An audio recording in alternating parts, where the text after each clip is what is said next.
Good afternoon, everyone.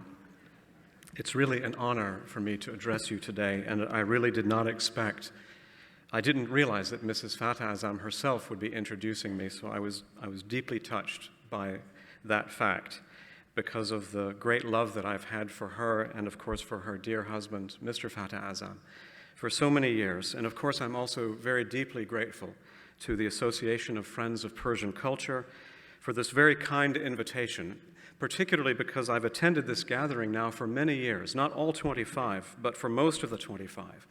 And all this time, I've been a very eager and interested witness to the development of this event over the course of time into a very significant forum for discussion of issues related to Iranian history and culture and society. And so to share the podium this weekend, particularly with so many distinguished speakers that we've already had, is a high privilege and a great honor for me. What I thought I might do to begin the talk would be to tell you a little bit about my own personal background, because I think it actually touches on the theme about which I have been asked to speak this afternoon.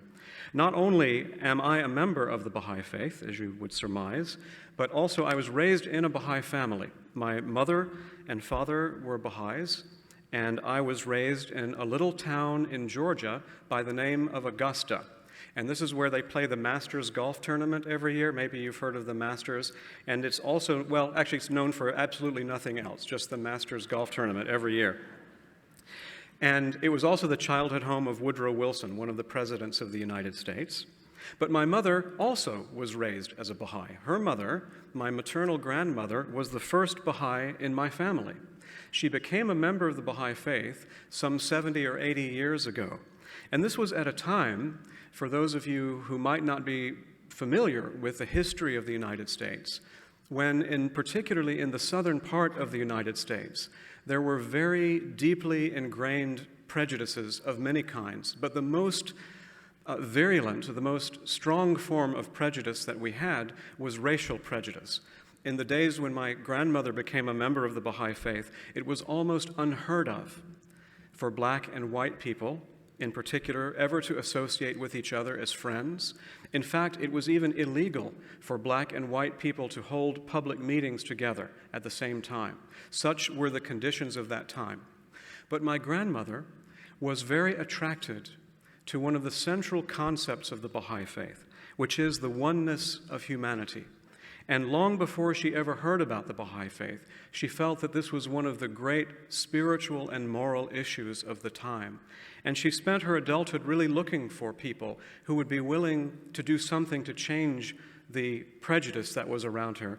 And then when she became a Baha'i, I think she found a path by which she could make that contribution. And even into my own time, such was the prejudice that when we had black people over to our home, which was in a white neighborhood when I was a child, we received threatening phone calls from neighbors and people threatening violence against us just for the fact of having interracial gatherings. And so everything around me, everything in the media, everything at school, even very religious people, all the people around me in this wider society in which I was growing up, we're saying very confidently that it absolutely is impossible for the black and white races ever to be together. It's absolutely impossible that they would ever be united or be friends with each other, that one would always hate the other and seek advantage over the other, and so on. Wherever I went, in school, so on. Yet, I had this great privilege as a child of experiencing something quite different from those around me. And that was this very tiny community of people who were not only members of the Baha'i faith, but other people very much like them, who believed the same kinds of things. And for many years, the Baha'is became the only people in Augusta, Georgia, to hold integrated meetings. They were the only ones to do it for many years, and certainly the only religious group ever to do it. So in my little world, there was a universe that was quite different than the larger world, where black and white people were coming together, they were friends, they worked together, they served together, they strove to better the community together, going across racial lines. And it was a great and wonderful privilege and blessing to be able to see the possibility of what could happen when you have a strong belief in a principle like this. It's very strange now to look back and to think that a small group of people in Augusta, Georgia, in the latter half of the 20th century, would be influenced and would dedicate their lives around the teachings of an Iranian who was born and died in the 19th century. Yet somehow this is what happened, that what we believed were principles that were brought to us by someone on the other side of the world and before our own time of life. He had come and he had gone, and I can assure you that this same story is told countless thousands of times, if not millions of times, in countries all around the world. And this leads to the point of the theme that I've been asked to speak on. I was invited to address the question, can a religion founded in Iran contribute to world peace? Which is a very interesting question, but in a sense there are really two questions, one of them explicit and the other one implied.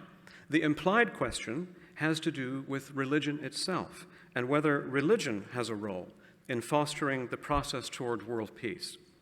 There are those who, with a great deal of justification, would hold that religion actually, as we see it today, is a hindrance to the establishment of peace, at least for the most part. And I'll comment on that issue a little bit later. But the explicit question asks specifically whether a religion from Iran could contribute to world peace. But I'll say at the outset that in a very real sense, as you well appreciate, but even I appreciate as a non-Iranian, Iran already has made great contributions to the advancement of human civilization, including in the realm of spiritual thought. But whether in governance, sciences, or the arts, the contributions of the Iranian people have enriched beyond calculation humanity's common heritage. And there's every reason for confidence based upon your wonderful history that the people of Iran will continue to make significant contributions. In fact, it is my belief, which is shared by millions of others around the world, that one of the areas will be in the establishment of world peace. And a significant feature of that contribution will be the insights brought to the world by Mirza Hossein Ali Nouri, known to us as Baha'u'llah, the founder of the Baha'i faith. So this talk will center on three themes. First, Baha'u'llah's teachings on world peace and the process by which it is to be achieved. Second, the impact of those teachings in the development of the world Baha'i community, but also in society in general. And finally, the inspiring example of moral clarity and courage that Baha'u'llah himself set. In particular, we'll look at what his example teaches us about how we can be both lovers of our own homelands, yet at the same time, sincere well-wishers of the entire world. Before exploring the Baha'i perspective, though, it would be important first to acknowledge that the dream of peace, the dream of world peace, is not a new one. In fact, all of the great religions of the world have in one way or another anticipated a time when the world will be in harmony. This vision has also, as you know, inspired the great poets and philosophers and sages throughout the long centuries of human civilization. In the modern age, it often seemed that world peace and universal prosperity were at long last very much within our grasp. In fact, in the early years of the 20th century, such an attitude seemed to have permeated the very atmosphere. Scientific, political, and cultural advances of that time contributed to an overwhelming sense that humanity was entering a new era. And with these developments came not only hope for dramatic and uninterrupted progress, but also new philosophies, at the center of which stood man himself. And it was like humanity was now, according to that thought, unloosed from the shackles or the chains of the past, the traditions and dogmas that had held us back, that we were now free to discover the truth and firmly in control of a bright destiny. And in the conviction that happiness and prosperity were at long last within the reach of every individual, the leaders of that age, particularly those in Europe and in America, poised themselves to spread the benefits of enlightened civilization across the earth.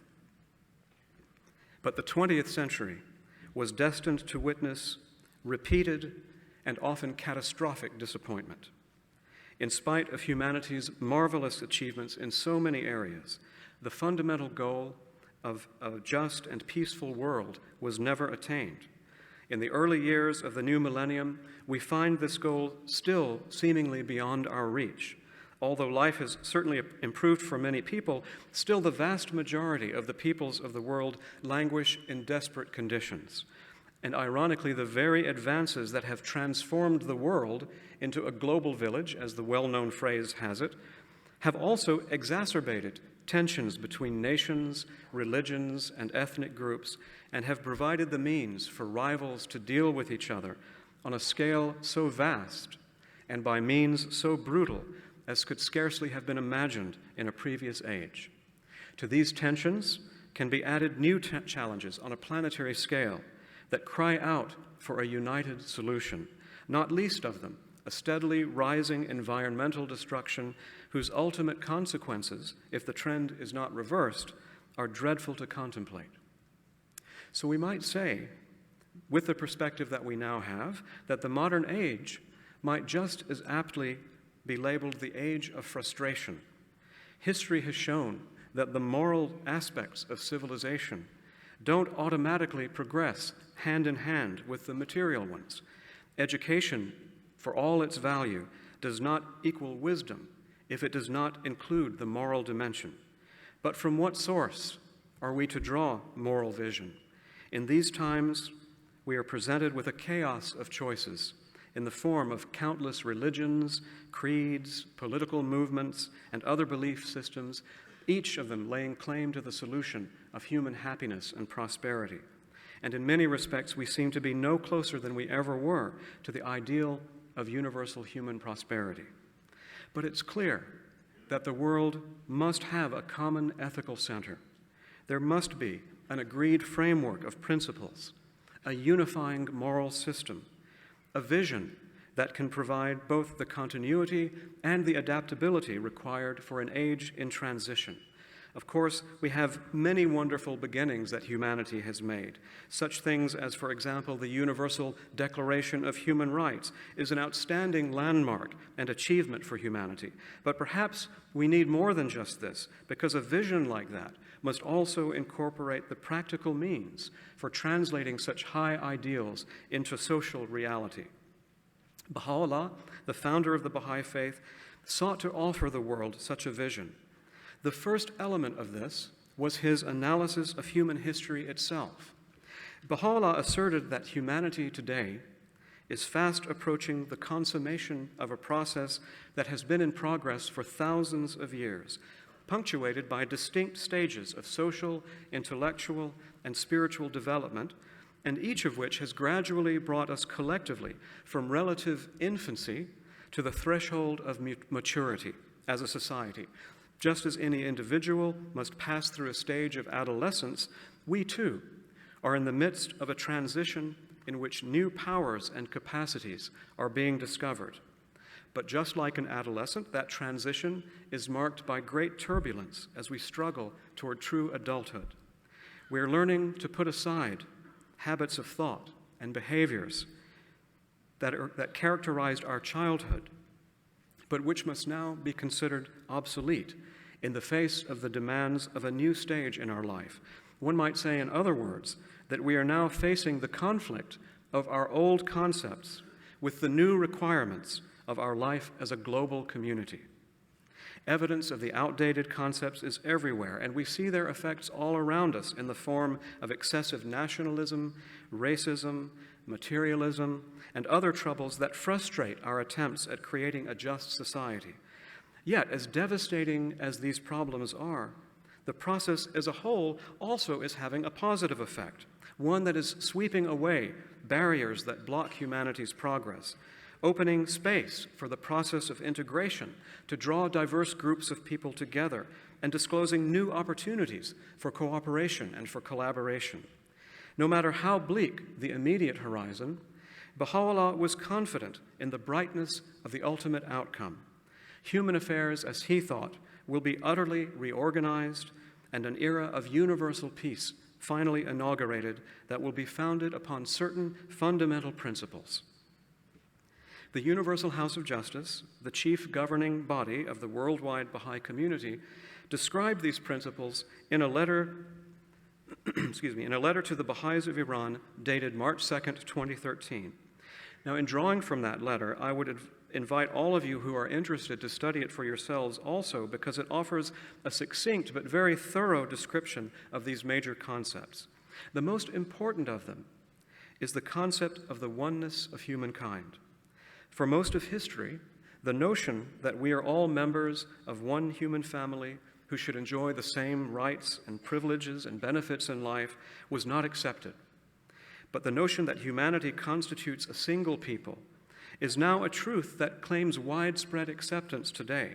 Yet, it is not enough simply to accept the notion without exploring its implications for society.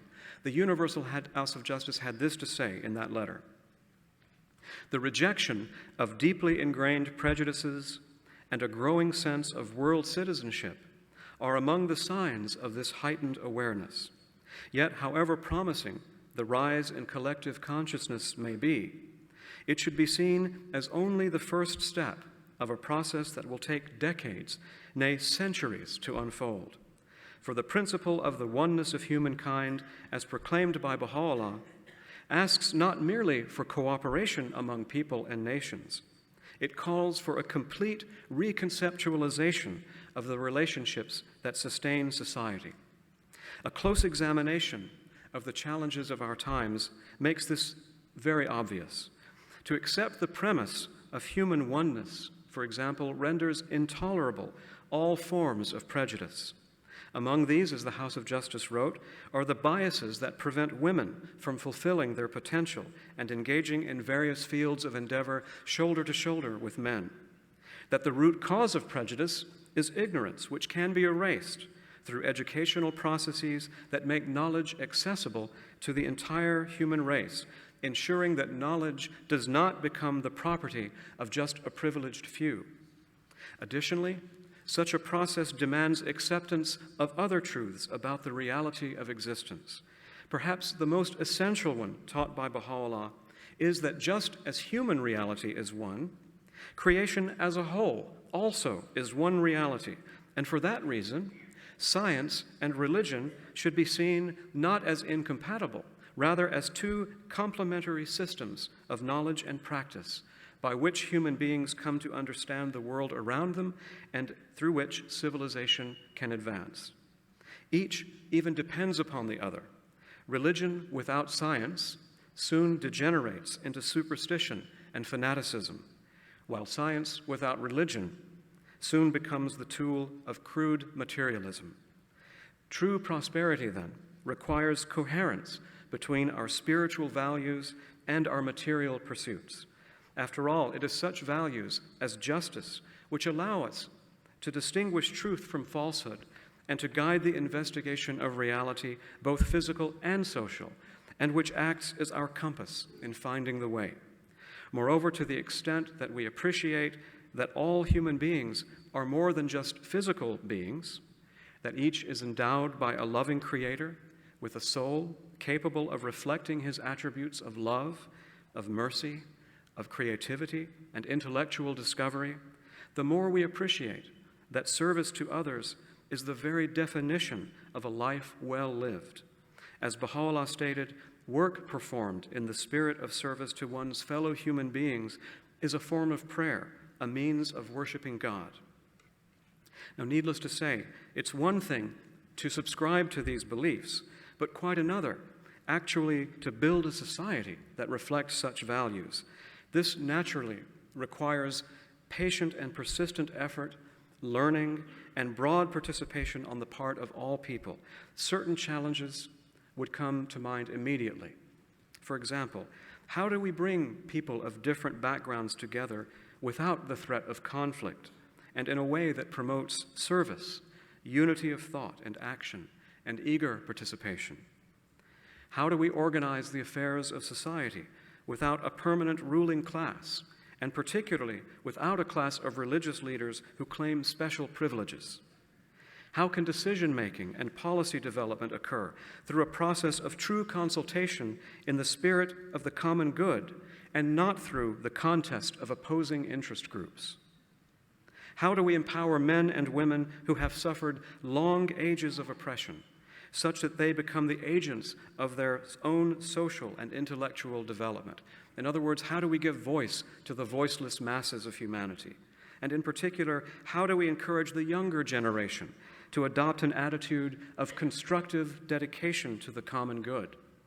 The Baha'i approach to these questions is characterized by action, reflection, consultation, and study which of course involves not only constant references to the writings of our faith, but also the scientific analysis of patterns as they unfold. In other words, it's a process of learning and capacity building. At the heart of the process is inquiry into the nature of the relationships that bind the individual, the community, and the institutions of society. Baha'u'llah did not share the assumption that relations among these three will inevitably be characterized by selfishness, aggression, and competition. This, according to him, would ignore the extraordinary potential of the human spirit, which is capable of harmonious interactions which can foster a civilization befitting a mature humanity. Cooperation is the watchword, not competition. As the House of Justice wrote, just as the viability of every cell and every organ is contingent upon the health of the body as a whole, so should the prosperity of every individual, every family, every people be sought in the well-being of the entire human race. In keeping with such a vision, institutions appreciating the need for coordinated action channeled toward fruitful ends aim not to control, but to nurture and guide the individual, who in turn willingly receives guidance, not in blind obedience, but with faith founded on conscious knowledge. The community, meanwhile, takes on the challenge of sustaining an environment where the powers of individuals who exercise self-expression responsibly in accordance with the common weal. And in this effort, spiritual principles play a key role in inspiring collaborative action. Individuals together learn to appreciate such concepts as the power of unity, of love, of humble service, and of pure deeds, and to avoid the sort of things that destroy peace and were explicitly forbidden by Baha'u'llah, including sedition and political partisanship. The House of Justice continued on a very essential point, which was to emphasize that the Baha'i orientation is not inward-looking, confined to their own members and seeking only their own benefit.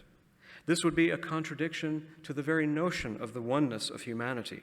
Rather, what they strive to do is to put into practice the command of Baha'u'llah, as he wrote, "They that are endued with sincerity and faithfulness should associate with all the peoples and kindreds of the earth with joy and radiance, inasmuch as consorting with people hath promoted and will continue to promote unity and concord, which in turn are conducive to the maintenance of order in the world and to the regeneration of nations." It is through association and meeting, Abdul-Baha, Baha'u'llah's son, explained, that we find happiness and development, individual and collective. He wrote again, "That which is conducive to association and attraction and unity among the sons of men is the means of the life of the world of humanity, and whatever causeth division, repulsion, and remoteness leadeth to the death of humankind." Even in the case of religion, he made clear that it must be the cause of love and fellowship. Should religion become the cause of contention and enmity, its absence is preferable. So it is that Baha'is do their utmost at all times to heed this counsel of Baha'u'llah. Shut your eyes to estrangement, then fix your gaze upon unity. That one indeed is a man who today dedicateth himself to the service of the entire human race. And again, be anxiously concerned with the needs of the age ye live in, and center your deliberations on its exigencies and requirements. The supreme need of humanity is cooperation and reciprocity, said Abdul-Baha.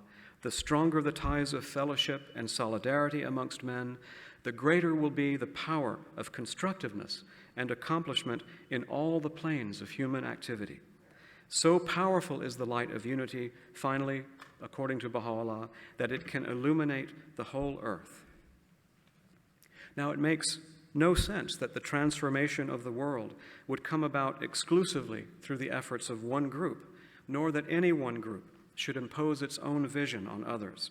Rather, it's essential to recognize that every nation and every group, indeed every human being, will, to a greater or lesser degree, contribute to the emergence of the world civilization towards which humanity is irresistibly moving.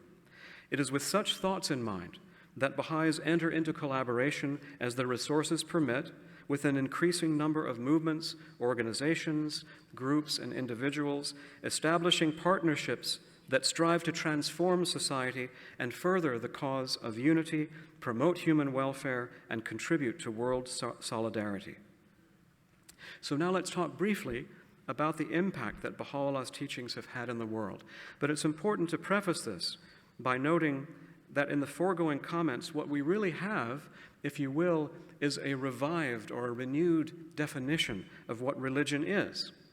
According to Baha'u'llah, it is not simply a set of beliefs or traditions that one follows and obeys because this is what you've been given.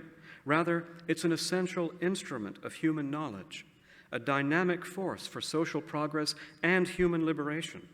True religion in its higher form, does not cling blindly to tradition, does not serve as a means of suppressing or oppressing the masses. Baha'u'llah warned against religion as a means of expressing hatred and criticized those who employ it as a tool for aggrandizement and personal power or fame or wealth. He taught rather that true religion is that which is conducive to unity, to fellowship and harmony, and is compatible with science. The difference between the true spirit of religion and superstition or fanaticism is similar to that between the true science of medicine and mere quackery. One is real and one is not. The Baha'is believe that the essence of all of the great religions of the world is the same.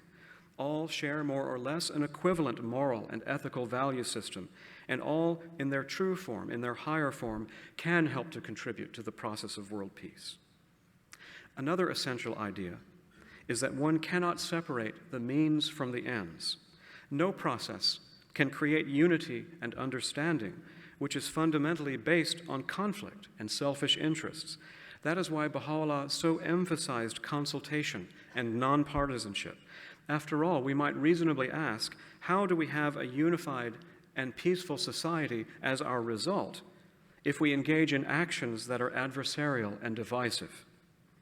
Now, the Baha'i faith spread to a few countries during Baha'u'llah's lifetime, mainly those immediately surrounding Iran, but in the years since then, it has spread throughout almost every nation and territory on the face of the earth, and includes among its members people of virtually every conceivable religious, racial, and ethnic background. Because the Baha'i faith originated in Iran and because of the publicity surrounding the persecution of the Baha'is in that country, there is a widespread misconception that most or nearly all Baha'is are Iranian, and there may be a few accidental ones, like me, who married a Persian and then became a Baha'i or something, but I've already shown you that that's not the case. Out of several million Baha'is worldwide, only about 5%, as best I can figure, are Iranian. But the other 95% of the Baha'is truly represent the human race in all of its beauty and its diversity. This, in and of itself, to us, is an important testament to the power of genuine belief in human oneness when put into practice. But that's only part of the story. There has always been a tradition on the part of the Baha'is of service to others and of inclusivity. This was very much actually the case in Iran, where, when circumstances permitted, this was done on a certain basis. In the early years of the last century, as many of you know, the Baha'is operated schools, clinics, hospitals, and other social service organizations for men and also for women that were open to all people, regardless of their religious background. Of course, this is now prohibited, so it's impossible to do, but the Iranian Baha'is still try to do what they can to serve their country, but of course in a far more restricted way. But in the rest of the world, the reality is very different from this. In every continent of the globe, in Asia, Africa, South America, Europe, North America, throughout the islands of the Pacific, and in other places, people of all classes and races are coming together in a systematic effort to build communities founded on the values that we have described, with the goal of spiritual and material prosperity, and served by consultative institutions that are freely and openly elected.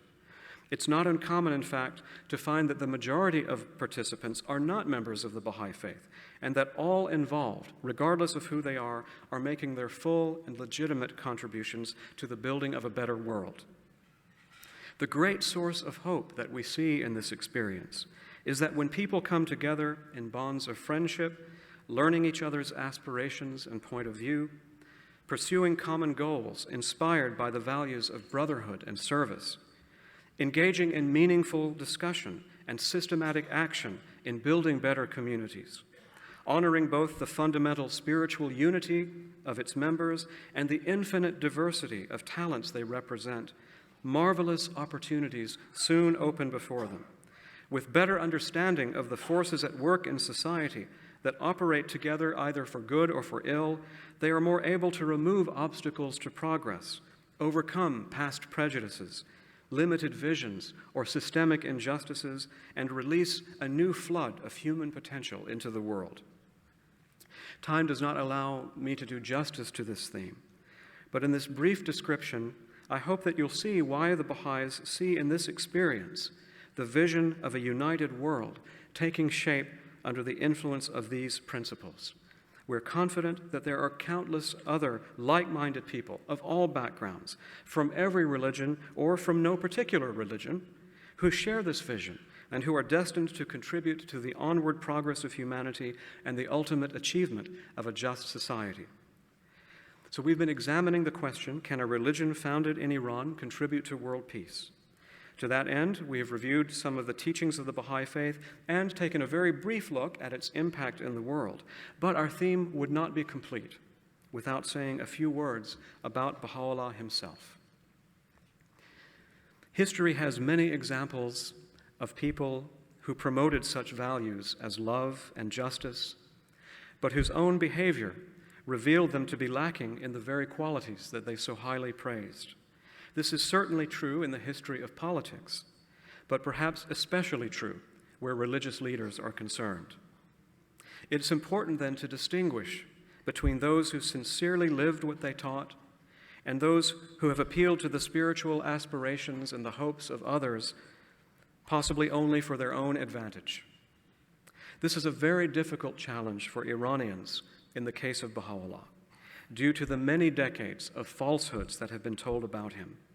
But even the briefest examination of the actual facts of his life reveals the example of moral courage and spiritual distinction that he set, and which, far from being ignored, should indeed be studied and appreciated by all of the people of that country.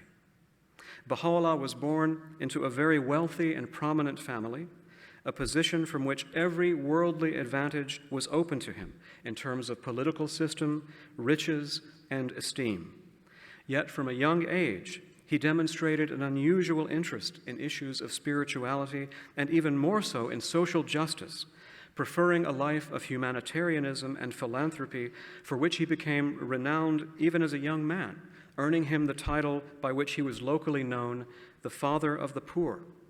This sense of justice and compassion only grew throughout the years, until the time came when he forsook all of the prerogatives of his birthright for the sake of his religious mission. Instead of a life of privilege, he endured torture, successive imprisonments, and ultimately exile at the combined instigation of the religious and civil authorities of Iran. From his initial banishment to the city of Baghdad, he later was exiled further to Istanbul, to Edirne, and finally to the prison city of Akka in what was then the Ottoman province of Syria. And there he spent his final years as a prisoner of the Ottoman government. Throughout all of these difficulties, he demonstrated an unwavering adherence to principle, steadfast courage, and almost superhuman endurance. His was an example of sacrifice for the greater good of humanity, such as can be found only among the great reformers and spiritual leaders of history. His companions in exile included the members of his immediate family, most notably his son Abbas, later to be known as Abdu'l-Baha. At the age of 8, Abdu'l-Baha accompanied his father in exile from Iran and remained a prisoner of the Ottomans until many years after his father's passing. Finally, he was granted his freedom at the age of 64 after 56 years of great hardship. In the years remaining to him, he devoted his life to spreading Baha'u'llah's teachings, even undertaking a journey through Europe and North America for that purpose, during which he spoke at countless houses of worship of different religions, progressive societies, and organizations for the promotion of human welfare. The record on this is open for anyone to investigate, and those doing so will note how universally he was praised, not only for his high ideals, but also for his exceptional humanitarianism and his other outstanding personal and spiritual qualities. So in Baha'u'llah and Abdu'l-Baha, we have people who lived their beliefs and who set an example so worthy of emulation as to be a source of pride to humanity, but especially a source of pride to the Iranian people. And speaking of pride, Baha'u'llah was proud of his identity as an Iranian. He often cited the great literature and history of his native land and predicted that Iran will in the future become the envy of the world for its attainments in the arts of civilization. Yet such pride, as he also showed, was not incompatible with the view of global unity and peace.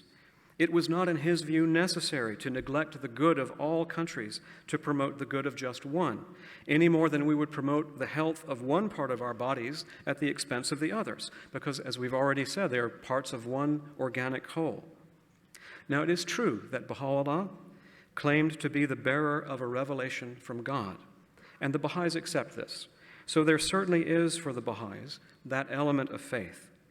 But it's not necessary to hold that belief to appreciate his teachings on their own merits, or to recognize his important contributions to the social and spiritual life of the world. All groups have something to contribute to the world's common heritage, and it makes no sense to accept or value only the ideas of one's own group. After all, one does not have to be an Indian or a Hindu to appreciate the life and teachings of Mahatma Gandhi. One does not have to be an African to respect Nelson Mandela, or an African American to appreciate Dr. Martin Luther King Jr. I don't have to be an Iranian to genuinely appreciate the rich history and culture of your country, even at the very same time loving my own country. And one does not have to be a Baha'i to appreciate what Baha'u'llah has brought to the world and what he has achieved. I'm confident that the Baha'i faith